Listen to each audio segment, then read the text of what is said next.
کہ تمہاری ماں بہن ہے؟ تو ان کا ہاں رسول اللہ میری بہنیں بھی ہیں ابھی. حضور نے پوچھا کہ اگر تمہاری ماں بہن کے ساتھ کوئی زنا کرے تو تمہیں غصہ آئے گا نہیں؟ تو مرد تھے, انہوں نے کہا قتل کر دوں گا اگر میری ماں بہن کے ساتھ کوئی ایسا کرے. حضور نے فرمایا تم جن عورتوں کے ساتھ زنا کرتے ہو وہ بھی تو کسی کی ماں بہنیں ہیں.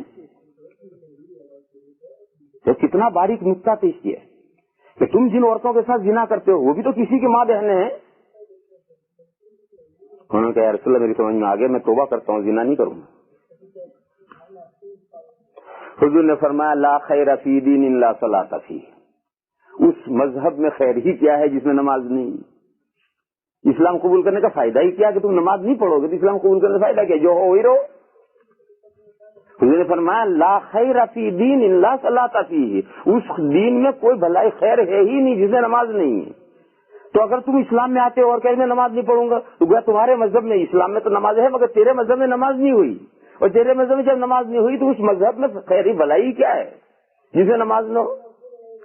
انہوں نے 2 منٹ سوچا, چلنے لگے ایسے نماز پڑھنے بھی تیار اور ایمان قبول کیا. صحابی ہیں, بہت بڑے صحابی ہیں, حضرت ابو کبیر حذلی رضی اللہ تعالی. تو ایسے ایسے دماغوں کے اندر کانٹا پڑا ہوا, گرا پڑی ہوئی, ایک جملہ حضور ایسا فرماتے وہ کھل جاتا. ہم لمبی جوڑی کتنی تقریر کریں وہ نہیں سمجھ میں آئے گا, نبی ایک ایسی بات کہے گا وہ سمجھ میں آ جائے. تو ایسی واضح دلیلیں لے کر آتے تھے وہ, اور عملی معجزہ بھی دکھاتے تھے. مکہ کے مشہور پہلوان تھے روکانا, مکی زمانے کا قصہ ہے. حضور ایک مرتبہ مکہ سے باہر جنگل میں جا رہے, روکانا بکریاں چرا رہے, تو حضور نے ان سے بات کی اور اسلام کی دعوت دی. تو روکانا نے یہ کہا کہ میں تو تمہاری بات اس وقت مانوں جب تم کشتی میں مجھے پچھاڑ دو. اب وہ مکہ کا مانا ہوا پہلوان, کو حضور پہلوان تھوڑے ہی تھے. اس نے کہا میں تمہاری دلیل والی قرآن وان نہیں مانتا, میں تو تمہاری بات اس وقت مانوں جب تم مجھے کشتی میں پچھاڑ دو. حضور نے فرمایا آؤ چل لو. چنانچہ حضور نے اس کے ساتھ کشتی لڑی اور آنکھ جھپک سے اسے چت کر دیا. اب وہ چت ہو گیا. اب وہ اٹھ کر کہتا ہے کہ نہیں یہ تو کوئی فالٹ ہو گیا ہے, دوبارہ کشتی ہونی چاہیے. چنانچہ دوبارہ حضور نے اسے کشتی لڑی اور فٹ سے چت. تو کھڑا ہو کر کہنے لگا محمد تم نے مجھ پر جادو کر دیا, ایمان نہیں لایا. پھر اللہ نے جو توفیق دی ایمان لائے, اور بہت بڑے صحابی ہیں, لیکن اس وقت ایمان نہیں لائے. پہلی مرتبہ تو یہ کہا کہ مجھ سے کوئی غلطی ہو گئی ہے اس لیے میں گر پڑا, اور دوسری مرتبہ کہا محمد تم نے مجھ پر جادو کر دیا. تو یہ عملی معجزہ ہے. حضور کو پہلوان تھوڑے ہی تھے, لیکن اس مکہ کے مانے ہوئے پہلوان کو حضور نے ہاتھ جھپک کے چیز کر دیا. یہ عملی معجزہ تھا. تو عملی معجزے بھی اللہ تعالیٰ نبی کو دیتے ہیں, علمی دلیلیں بھی ان کو دیتے ہیں, اور علمی دلیلیں نبیوں کی زیادہ کارگر ہوتی ہیں عملی معجزوں سے. اور آسمانی کتاب ہے تو بالبینات والزبر, اللہ تعالیٰ جب انسان ہمیشہ مردوں کو رسول بنا کر یعنی انسانوں ہی کو رسول بنا کر بھیجتے ہیں, وہ انسان اپنا رسول ہونا لوگوں سے کیسے منواتا ہے؟ اس طرح منواتا ہے کہ وہ رسول بینات زبور لے کر آتا ہے, اور بینات زبور کے ذریعے سے منواتا ہے.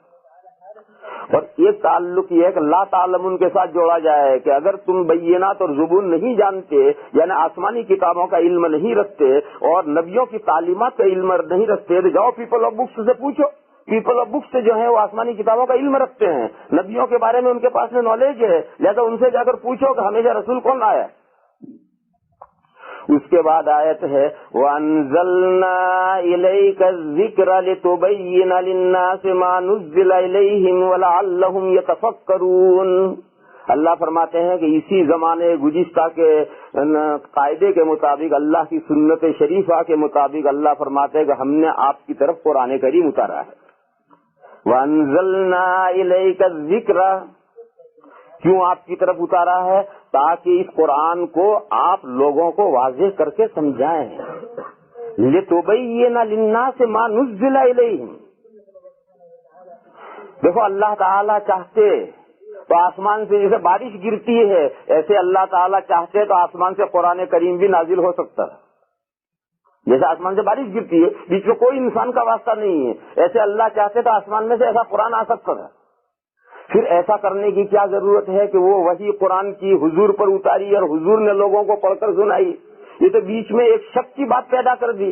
یہ شک کی بات پیدا کرنے کی کیا ضرورت ہے؟ ڈائریکٹ اللہ نے آسمان سے قرآن ہمارے گھر میں کیوں نہیں اتار دیا؟ تو بیچ میں کوئی شک کی بات ہوتی ہی نہیں. جو جواب دیا گیا کہ ایک مصلحت سے ایسا کیا گیا ہے، آسمان سے کتاب تمہارے گھر میں لٹکا دی جاتی، تجھے سمجھاتا کون تمہیں؟ اور ہم نے حضور پر قرآن، انسان پر رسول بنا کر کے اس پر قرآن اس لیے اتارا ہے تاکہ یہ لوگوں کو واضح کر کے سمجھائے کہ اللہ کے کلام کا یہ مطلب ہے. وَأَنزَلْنَا إِلَيْكَ الذِّكْرَ لِتُبَيِّنَ لِلنَّاسِ مَا نُزِّلَ إِلَيْهِمْ. دیکھو یہاں رکو، یہاں سے یہ ثابت ہوا کہ اسلام میں اتھارٹی صرف قرآن کریم نہیں ہے، قرآن کریم کے ساتھ حدیث میں بھی اتھارٹی ہے. یہ مسئلہ صاف نکلا. صرف قرآن کریم کو کوئی سمجھ ہی نہیں سکتا حدیثوں کو ملائے بغیر، لہذا حدیثیں بھی اتھارٹی ہیں، قرآن اور حدیث مل کر کے دین واضح ہوگا. کوئی بھی مثال لے لو، قرآن کریم میں 31 ٹائم 31 جگہ پر یہ مضمون آیا ہے اقیم الصلاۃ اقیم الصلاۃ اقیم الصلاۃ، نماز کا اہتمام کرو، نماز کا اہتمام کرو، نماز کا اہتمام کرو. لیکن کوئی شخص صرف قرآن کریم پڑھ کر کے اس کو سمجھا نہیں سکتا ہے کہ نماز کا اہتمام کریں کیسے، نماز کہتے کسے اور اس کا اہتمام کیسے کیا جاتا ہے، کوئی نہیں سمجھا سکتا. قرآن کریم میں کہیں نہیں ہے کہ فجر کی 2 رکعتیں ہیں، ظہر کی 4 رکعتیں ہیں، عصر کی 4 رکعتیں ہیں، مغرب کی 3 رکعتیں ہیں، عشاء کی 4 رکعتیں، قرآن میں کہیں نہیں. پھر وہ پوری رکعت اس طریقے پر پڑھنی ہے، قرآن کریم میں تفصیلات کہیں نہیں ہے. قرآن کریم میں تو بار بار یہ کہا گیا نماز کا اہتمام کرو، نماز کا اہتمام کرو، نماز کا اہتمام کرو. وہ نماز کا اہتمام کیسے کرنا ہے وہ اللہ نے اپنے رسول کو سمجھا دیا، اور اللہ کے رسول صلی اللہ تعالی علیہ وسلم نے پوری تفصیل کے ساتھ وہ تمام ڈیٹیل اس کی امت کو بتائی جو نماز کے اہتمام میں داخل ہے. مسجدیں قائم کی، یہ مسجدیں قائم کرنا یہ بھی نماز کے اہتمام میں ہے. اگر مسجدیں نہیں ہوں گی مسلمان نماز پابندی سے ریگولر پڑھ نہیں سکتا. اگر مسجدوں کے بغیر لوگ گھروں میں نماز پڑھیں گے، گھروں میں نماز پڑھنے والے ریگولر نمازی ہو نہیں سکتے ہیں، کھیڑ بکھیڑ کر دیں گے نمازیں. یہ مسجدیں اور نظام مسجدوں کا بنایا ہی اس لیے گیا ہے تاکہ لوگ پابندی سے اہتمام کر سکیں نماز کا. حضور اکرم صلی اللہ تعالی علیہ وسلم نے فرمایا کہ جس جگہ پر 3 مسلمان بستے ہوں اور وہ مل کر کے اکٹھا ہو کر جماعت سے نماز نہیں پڑھیں گے تو شیطان ان پر غالب آ جائے. مسجدیں بنی، مسجدیں بننے کے بعد پھر جماعت کا نظام بنا، جماعت کے نظام بعد ایک امام بنا. امام میں کیا کیا کوالیفائی، کیسی اس کی کوالیفیکیشن ہونی چاہیے، اس کی خصوصیات وہ بیان کی. پھر ایک اذانوں کا سلسلہ چلا. اذان کی ایک لمبی حدیثیں ہیں کہ جس میں اذان کی ابتدا کی گئی. پھر نماز کی ٹائمنگ کی گئی، اوقات مقرر کیے گئے، پھر نمازوں کی رکعتیں متعین کی گئی، اور اتنی تفصیلات ہیں کہ اقیم الصلاۃ کو سمجھانے والی حدیثیں 2000 ہیں. 2000 حدیثیں ہیں جو صرف اقیم الصلاۃ کو سمجھاتی ہیں. وہ 2000 حدیثیں جب تک آپ اکٹھا نہیں کریں گے اقیم الصلاۃ کا مطلب پورا نہیں ہو سکتا. اسی طریقے پر قرآن کریم میں جگہ جگہ کہا آتوا الزکاۃ، آتوا الزکاۃ، آتوا الزکاۃ، زکات دو، زکات دو، زکات دو. کیا چیز ہے زکات؟ قرآن کریم میں کہیں نہیں. زکات کہتے کسے ہیں؟ قرآن کریم میں کہیں نہیں. اس کی کیا ڈیٹیل ہے؟ کچھ نہیں معلوم. حضور اکرم صلی اللہ تعالی علیہ وسلم نے پوری اس کی ڈیٹیل بتائی. اور اونٹوں میں یہ نصاب ہے، اتنی زکات ہے. گائے بھینس میں یہ نصاب ہے، اتنی زکات ہے. بکریوں میں یہ نصاب ہے، اتنی زکات ہے. سونے میں یہ نصاب ہے، اتنی زکات ہے. چاندی میں یہ نصاب ہے، اتنی زکات ہے. سب ڈیٹیل بتائی. اور 500 حدیثیں ہیں جو آتوا الزکاۃ کا مطلب بیان کرتی ہیں. وہ 500 حدیثیں جب تک آپ اکٹھا نہیں کریں گے آتوا الزکاۃ کا مطلب سمجھ نہیں سکتے. پھر حضور نے کیسے سمجھایا؟ صرف قول ہی سے نہیں سمجھایا. قرآن کریم کو صرف قول ہی سے نہیں سمجھایا، عمل سے سمجھایا. مسجد نبوی میں جب ممبر بنا ہے تو ممبر بننے کے بعد میں حضور نے جو نماز پڑھائی ممبر پر کھڑے ہو کر نماز شروع کی. یہاں کھڑے ہو کر یا اس کے اوپر آخری درجے پر کھڑے ہو کر نماز شروع کی. قیام، رکوع، قوما وہی ممبر پر. پھر حضور الٹے پاؤں نیچے اتر آتے تھے اور نیچے سجدہ فرماتے تھے، اور سجدہ فرما کر اگلی رکعت میں پھر ممبر پر تشریف لے آتے تھے. ایسی پوری نماز ممبر پر پڑھائی. اور سلام پھیرنے کے بعد فرمایا صلو کما رأیتمونی اصلی، مجھے جس طرح سے نماز پڑھتے دیکھا اس طریقے سے نماز پڑھو. بتاؤ اس نماز میں صحابہ نے سجدے کی جگہ دیکھا ہوگا یا حضور کو دیکھا ہوگا؟ جب حضور ممبر پر نماز پڑھا رہے ہوں گے تو سب صحابہ جو نماز پڑھ رہے ہیں انہوں نے کہاں دیکھا ہوگا؟ سجدے کی جگہ. اگر سجدے کی جگہ دیکھا تو پھر حضور کے وہاں نماز پڑھنے کا فائدہ کیا ہوگا؟ معلوم ہوا کہ اس نماز میں سارے نمازی حضور کو دیکھ رہے ہیں, سجدے کی جگہ کوئی نہیں دیکھ رہا, وہاں دیکھ رہے ہیں حضور کو. اب یہ تو اس وقت جب نماز شروع میں سکھائی جا رہی تھی اس وقت کی حدیث تھی. پھر جب صحابہ سیکھ گئے اب ہر آدمی ممبر پر یوں دیکھتا ہے. آج اگر ممبر پر یوں دیکھنے لگے تو مکروہ ہے کہ حدیث میں آئے. حدیث کو تو سمجھنے کے لیے کچھ بھیجے میں چاہیے کچھ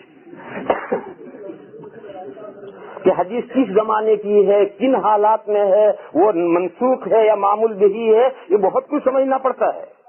آج ہمارے یہاں ایک مسئلہ ہے, بندر کو ادرک کی ایک پیس مل گیا تھا, ادرک کا پیس مل گیا تھا, تو اس نے سڑک پر دکان لگا دی اور ایک میں پنساری ہوں چادر پھیلا کر کے وہ پیس رکھ دی ادرک کی اور کہا کہ میں پنساری ہوں, میں دوائیں بیچنے والا ہوں, کیمسٹ ہوں. کیوں کہا؟ مطلب دوا رکھی. تو آج دنیا میں یہ حال ہوگا. ہمارے نوجوان بھائی خاص طور پر کالج میں پڑھنے والے کہیں کتاب میں 2-4 حدیثیں پڑھ دی اور مجتہد بن گئے کہ حدیث میں آئے. تو حدیث کو سمجھنے کے لیے بہت کچھ چاہیے کہ کس زمانے کی حدیث ہے, کن حالات کی ہے, وہ معمول بہا ہے یا منسوخ ہوئی ہے, یہ ساری باتیں جاننی پڑتی ہیں. اس کے لیے عمریں خرچ کرنی پڑتی ہیں, تب جا کر کے وہ سمجھ میں آتا ہے. اتنا آسان نہیں. تو خیر میں یہ کہہ رہا تھا کہ آتو الزکا کا مطلب سمجھنے کے لیے 500 حدیثیں اس کے ساتھ ملانی پڑیں گی, اور اقیم الصلاۃ کا مطلب سمجھنے کے لیے 2000 حدیثیں اس کے ساتھ ملانی پڑیں گی. اس کے بغیر کوئی سمجھ نہیں سکتا ہے. تو اس آیت کریمہ سے یہ بات معلوم ہوئی کہ 2 چیزیں اتھارٹی ہیں. ایک تو اللہ نے جو حضور کی طرف قرآن کریم نازل کیا ہے وہ اتھارٹی ہے, دین کی بنیاد ہے, اور اس قرآن کریم کو جو حضور نے سمجھایا ہے وہ اتھارٹی اور دین کی بنیاد ہے. قرآن نازل ہو گیا تو لٹک کر ہمارے گھر میں آ گیا ہے. ہم خود سمجھ جائیں گے, ہم کہے سمجھیں گے, ہمارے استاد نے کچھ تھوڑا بہت ہمیں سمجھایا ہو تو اسی راستے پر تو ہم آگے بڑھیں گے. ہمارا کوئی استاد ہی نہیں, ہمارے گھر میں قرآن لٹکا ہے تو ہم کیسے سمجھیں گے اسے. اور دیکھو اب قرآن نازل ہوا حضور پر, اور حضور نے اپنی پوری زندگی قرآن کریم کو سمجھایا, اور حضور کے شاگرد بنے صحابہ, اور حضور نے جس نہج پر سمجھایا صحابہ بھی اسی نہج پر سوچ کر قرآن کریم کو سوچ کر کے قرآن کریم کی باقی تفصیلات صحابہ نے بیان کی. صحابہ نے جب چلے گئے تو ان کے شاگرد تابعین آئے, وہ تابعین کو صحابہ زندگی بھر 100 سال تک ان تابعین کو پڑھاتے رہے, اور 100 سال تک نئے نئے مسائل قرآن میں اور حدیث میں کیسے نکالنے ہیں وہ صحابہ نکال کر اپنے شاگردوں کو بتاتے رہے. تو شاگردوں میں ایک ایبلٹی پیدا ہوئی ہے. جب صحابہ کا دور ختم ہوا تو تابعین نے یہ کام کیا. پھر تابعین 100 سال تک یہ کرتے رہے اور اپنے شاگرد طبع تابعین کو یہ بتاتے رہے, سمجھاتے رہے, تو ان کا زمانہ چلا گیا تو اگلوں نے کام شروع کیے. یہ سلسلہ تو سلسلہ آتا ہے, اسی کا نام اجتہاد ہے. یہ جو لعلہم یتفکرون ہے اسی کا نام اجتہاد ہے. حضور یتفکرون حضور کے لیے نہیں کہا گیا, حضور کے پاس بیان کرنے کے لیے اللہ کے یہاں سے وحی آئے گی, اس وحی سے حضور کو سمجھا دیں گے. لیکن حضور کے بعد جتنا حضور نے سمجھایا وہ تو حدیثیں ہیں. پھر آگے جو صحابہ اپنے ذہن سے سمجھیں گے وہ لعلہم یتفکرون میں ہے کہ شاید وہ سوچیں اور سوچ کر جو باقی رہ گیا وہ نکالیں. پھر صحابہ کا دور گزر جائے, اگلا دور آئے تو وَلَعَلَّهُمْ يَتَفَكَّرُونَ ان کے لیے بھی ہے, اور یہ وَلَعَلَّهُمْ يَتَفَكَّرُونَ قیامت تک چلے گا. یہ وَلَعَلَّهُمْ يَتَفَكَّرُونَ قیامت تک چلے گا. آج دنیا میں بے شمار چیزیں ہیں, اس میں لوگ پوچھتے ہیں کہ ٹیوب بیبی کا کیا حکم ہے. ٹیوب میں ایک بچہ پیدا ہوتا ہے نا, اس کا کیا حکم ہے بتاؤ. قرآن میں کہاں ہے, حدیث میں کہاں ہے, صحابہ نے کہاں بیان کیا, تابعین نے کہاں بیان کیا. ان کے زمانے میں یہ صورت تھی تو کہاں سے بیان کریں گے. آج اس کا حکم ہم بیان کریں گے. ہم کہاں سے بیان کریں گے, اسی قرآن و حدیث سے بیان کریں گے. کیسے بیان کریں گے, ہم نے اساتذہ سے قرآن و حدیث جس طرح سے پڑھا ہے اس کی روشنی میں سوچ کر بتائیں گے, اور انشاءاللہ صحیح ہوگا.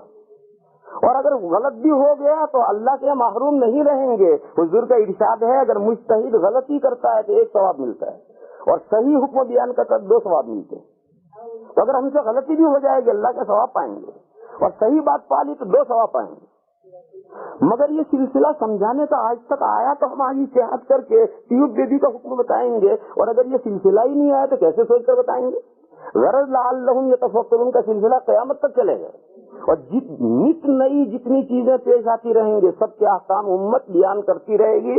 امت میں جو مجتہدین مقید ہیں وہ سب احکام بیان کرتے رہیں گے، اور وہ سب لعلہم یتفکرون میں. تو میں